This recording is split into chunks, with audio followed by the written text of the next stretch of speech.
Вот отсюда она начинается, моя малая родина. Вот тут ее начало. Городок, история которого начинается с 1846 года. Еврейское поселение Романовка. Да и сейчас жители территориально разделяют его на две части. Романовка и станция. Но старожилы помнят еще одно деление. Мизон, совхоз, Ленина и Фламинда. Я стою на самой главной улице города, центр Бессарабки, улица Карла Маркса. Эта улица не всегда была такой нарядной и красивой, но она всегда была местом, где проходили самые значимые события города. По этой улице шли демонстрации, парады, здесь проходили митинги, здесь всегда отмечали самые главные события города. Интересные факты об этой улице мы узнали от местных жителей. До 1940 года эта улица, тогда тоже центральная, носила имя Реджина Мария. Уже после 1940 года центральная улица стала называться улицей Сталина. На сайте «Подвиг народа» мы нашли адрес местного жителя. Место рождения – Молдавская ССР, Кишиневская область, местечко Романовка, улица Сталина, 70. Центр города. Когда-то здесь был огромный, роскошный парк. Сколько свиданий здесь было назначено, а сколько пива выпито в ресторане «Голубой Дунай», а сколько зайцев-безбилетников сидели на заборе и смотрели индийский фильм.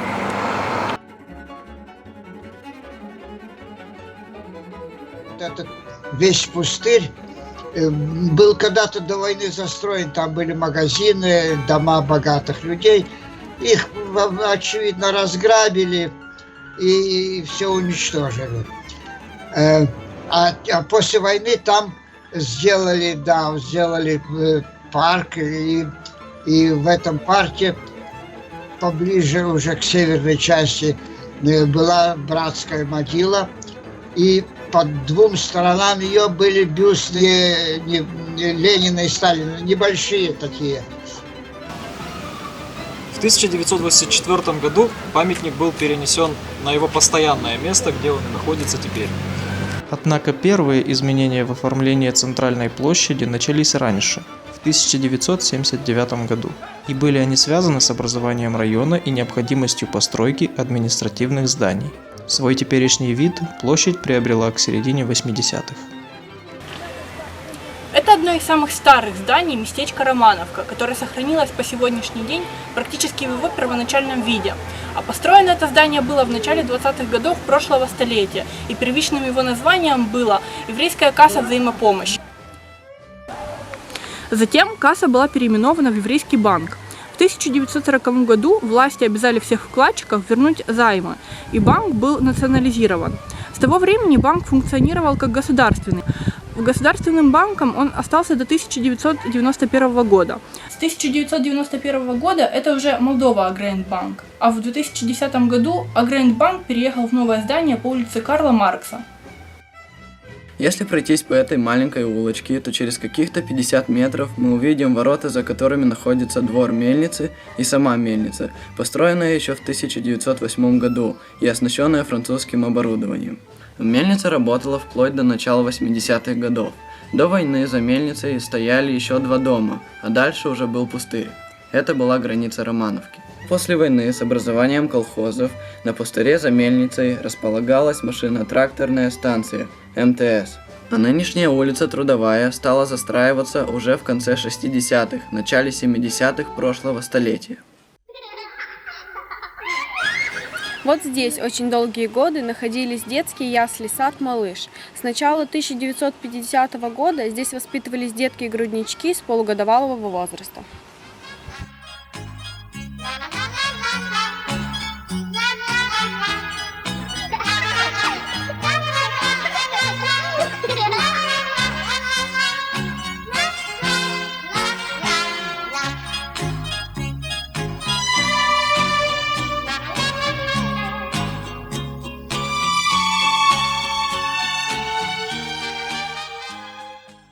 А это еще один детский сад и тоже времени 50-х годов.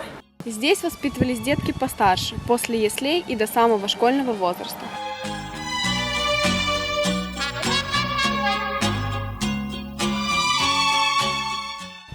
Вот на этом месте еще до 1990 года стояла школа, а построена она была в 1922 году на средства еврейской общины.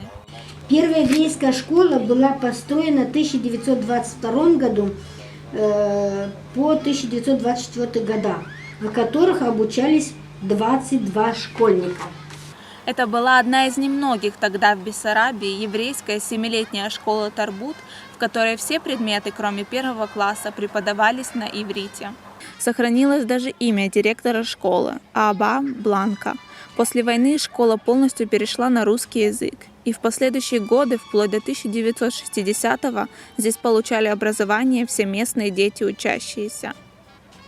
В 1960 году было построено новое здание Бессарабской средней школы номер 1, где также размещалась и вечерняя школа, а здание бывшей еврейской школы тоже продолжало функционировать. Здесь находилась библиотека и группа продленного дня. В 1990 году здание было разрушено, а в здании бывшей Бессарабской средней школы номер 1 сейчас находится лицей Матей Басараб. Бессарабская средняя школа находится по улице Набережная, теперь это лицей Пушкина. Бессарабское рефрижераторное вагонное депо организовано в 1968 году на базе вагонного депо Одесско-Кишиневской ЖД. Одновременно в 1970 году началось строительство бытового корпуса и производственных цехов. Строительство велось 12 лет, и в мае 1982 года начали производить ремонт вагонов, а также ремонт железнодорожного оборудования и путей. ВЧД специализируется на эксплуатации и ремонте вагонных рефрижераторных секций. Площадь территории депо составляет 9,6 гектар. Общая развернутая длина путей – 3300 метров. С момента образования ВЧД осуществлялись грузоперевозки различных товаров в разные уголки мира. Это одно из крупнейших предприятий не только города, но и республики. Важное и огромное значение для дороги и предприятия было внедрение пресса для распрессовки и запрессовки колесных пар. В 1997 году ВЧД-2 освоила заводской ремонт рефрижераторных секций. Через год здесь начали выполнять и добовской, и капитальный ремонт пассажирских вагонов. Событием 2002 года в депо стало вступление в строй участка формирования колесных пар. За 137 лет железной дороги Молдовы это стало настоящим достижением. В 2004 году в депо освоили капитальный ремонт с продлением срока службы крытых вагонов. За 50 лет своего существования рефрижераторные секции, приписанные к ВЧД-2 Молдавской железной дороги, перевезли миллионы тонн грузов от западных границ бывшего Советского Союза до Дальнего Востока и от Средней Азии до Заполярья. История церкви в нашем городе настолько же интересна, насколько необычна. Церковь Святого Николая Чудотворца была построена в 1911 году при содействии братьев Емшлюевых и на пожертвования прихожан. Тогда царем было выделено 500 рублей на построение церкви Святого Николая Чудотворца. Вот примерно на этом месте стояла церковь, а там поодаль, где находится отделение полиции, раньше находилась церковно-приходская школа. Церковь простояла предположительно до 40-х годов. По одной из версий, причиной ее закрытия было отсутствие посещения, и все желаемые обряды проводились в церкви села Абаклия. Долгое время, несмотря на желание горожан возродить церковь, это было невозможно из-за отсутствия средств, и было решено арендовать помещение в городе и оборудовать его под церковь. Вот на этом месте и стояла церковь, ничем не отличающаяся от обители. Ее горожане и посещали до 2013 года. По словам священника, прихожане делали все возможное, чтобы приспособить старое здание под нужды церкви, но в дни больших праздников оно не могло вместить всех желающих. А теперь мы стоим напротив самой красивой и самой большой церкви на юге Молдовы, которая была построена на пожертвования уроженца города Бессарабка, кстати, выпускника нашей школы Караяни Владимира. Интересный факт. Жительницей города была сохранена икона старой церкви и передана в новопостроенный храм, где ее можно увидеть сегодня. Наша любимая родная железнодорожная станция Бессарабская. К сожалению, она не такая оживленная, как несколько лет назад, но все такая же родная и гордая своей интересной историей. В 1916 году появилось общество Бессарабских железных дорог, а существовавшая в те годы Акерман-Лейпцигская железная дорога была переименована в Акермано-Бессарабскую. Таким образом, станция Лейпцигская превратилась в железнодорожный узел со своим паровозным депо и мастерскими, вокруг которых постепенно вырос маленький станционный городок. Станция была переименована из Лейпцигской в Бессарабскую. Станция Бессарабская образовалась в виде разъезда из 2-3 путей. 1 сентября 1879 года. Штат того времени насчитывал всего лишь 25 работников. Развитие станции началось 15 августа 1940 года, когда была организована Кишиневская железная дорога, в состав которой и вошла станция Бессарабская. Начальником был назначен железнодорожник Зуенко. Количество работников тогда уже составляло 475 человек. В 1940 году железнодорожная станция Бессарабская представляла собой небольшой хуторок, а сам вокзал помещался в маленьком домике, который сгорел в 1944 году во время налета авиации. За железнодорожным полотном было всего несколько маленьких домиков, и дальше пустырь. На противоположной вокзалу стороне станции находился льдопункт, где хранились запасы льда, используемого при перевозке скоропортящихся грузов в вагонах-ледниках. Он просуществовал до конца 70-х годов прошлого века. На перроне еще до примерно 80-х годов сохранился кран для заправки паровозов водой. Нынешнее здание вокзала было построено в 1954 году. Здание строилось частями, блоками. Рядом с вокзалом находился зеленый сквер. На его территории находился памятник Ленин и Сталин, сидящие на лавочке. Сейчас, конечно, все это не сохранилось. Самыми страшными страницами истории города, а тогда местечко Романовка, местные жители считают годы Великой Отечественной войны. До 1940 года основное население составляли еврейские семьи. С началом войны многие успели эвакуироваться, но были и те, кто не захотел или не смог покинуть родные места. Это, по-моему, это была среда, базарный день. Дело в том, что там за железной дорогой был фруктовый сад доктора, его назвали доктор Чудак, по-моему. И там стояли зенитные батареи. Но налетели самолеты двукрылые, это бипланы, и они бомбили железнодорожную станцию, по-моему, там больницу, что-то туда попало. И эти зенитные батареи ничего не могли сделать, потому что, я не знаю, самолеты были на довольно малой высоте, а с горы стрелять по самолетам, это значит попасть в здание и так далее. Наверное, поэтому они и не стреляли особенно. А среди обслуги вот этой зенитной батареи были офицеры, которые знали о том, что немцы уничтожают евреев. И по этому секрету сообщили некоторым, ну а дальше пошло один к другому, им поверили. Но дело в том, что, скажем, мои родители, у нас был небольшой дом, и отец имел повозку и пару лошадей. И поэтому мы не попали под раскулачивание. И таких, как мы, там было, наверное, несколько десятков таких семей. И собрались, и обоз целый организовался, и пока распаковали там. Ну, что мои родители в мешки сложили, я знаю, какие-то вещи там. Ну, мы думали, что уезжаем на несколько дней, помню, мать там закрыла дверь на замок, еще проверила, или дверь закрыта. Ну, это сейчас смешно, к сожалению, что делать. Нас, детей, было 3, мать и отец, и еще деда взяли с собой. И поехали туда, через Абаклию, еще куда-то. В каком-то месте мы до Днестра доехали, где была там паром переправа.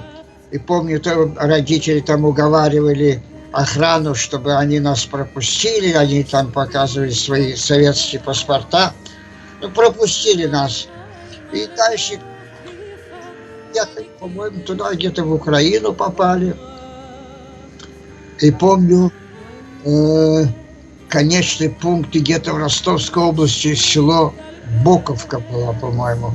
Практически все оставшиеся были убиты фашистами. Их убивали у речки Когыльник, во дворе аптеки и во дворе дома семьи Король. Теперь это улица Котовского. После войны родственники стали интересоваться судьбой близких, и местные жители указали места захоронения. Останки были перезахоронены в две братские могилы на еврейском кладбище, женскую и мужскую. Очень трогательную историю нам рассказали местные жители о местном аптекаре, который носил в нагрудном кармане маленькую фляжку. Во время войны он был убит фашистами со всеми евреями Романовки, а уже после войны, во время перезахоронения, его опознали по той же самой маленькой фляжке, которая находилась в своем обычном месте, в нагрудном кармане. При освобождении нашего города Бессарабка погибли десантники и экипаж самолета, сбитого над городом, которые были захоронены на местном кладбище. В апреле 1946 года было перезахоронение останков погибших в братскую могилу. Памятник находился примерно в этом месте в городском парке.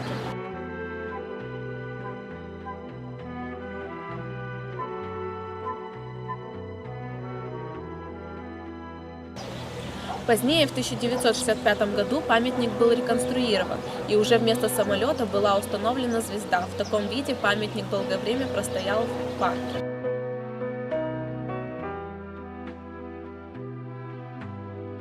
– 24 апреля 1988 года останки погибших советских солдат перезахоронили, и был воздвигнут новый памятник.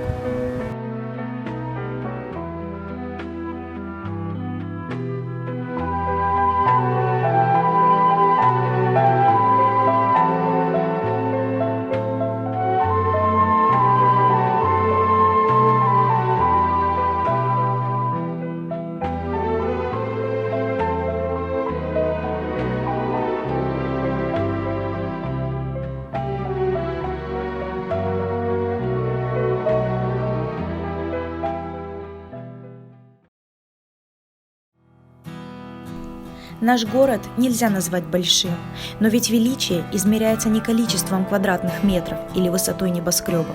Славу нашего города всегда составляли его жители, которые изо дня в день делали наш город лучше.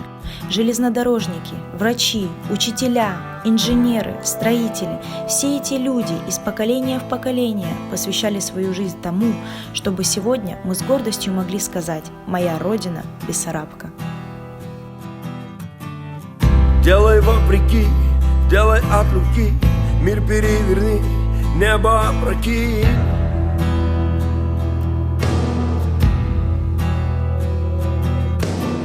В каждом наброске, в каждом черновике учитель продолжается в своем ученике.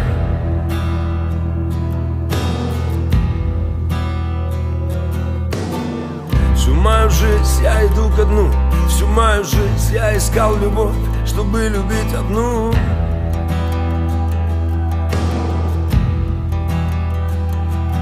Они сказали нас, поздно спасать и поздно лечить. Плевать, ведь наши дети будут лучше, чем мы. Лучше, чем мы. Лучше, чем мы. Когда меня не станет, я буду петь голосами моих детей и голосами их детей. Нас просто меняют местами. Таков закон сансары, круговорот людей. Ой, мама, когда меня не станет, я буду петь голосами моих детей и голосами их детей. Нас просто меняют местами. Таков закон сансары, круговорот людей. Ой, мама, нас не стереть, мы живем на зло. Пусть не везет, но мы свое возьмем.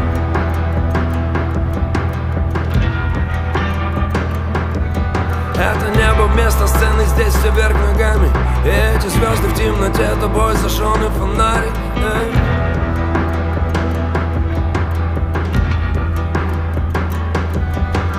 Тысяча меня до меня, и после меня будет Тысяча меня и в тысячах не меня, тысяча меня.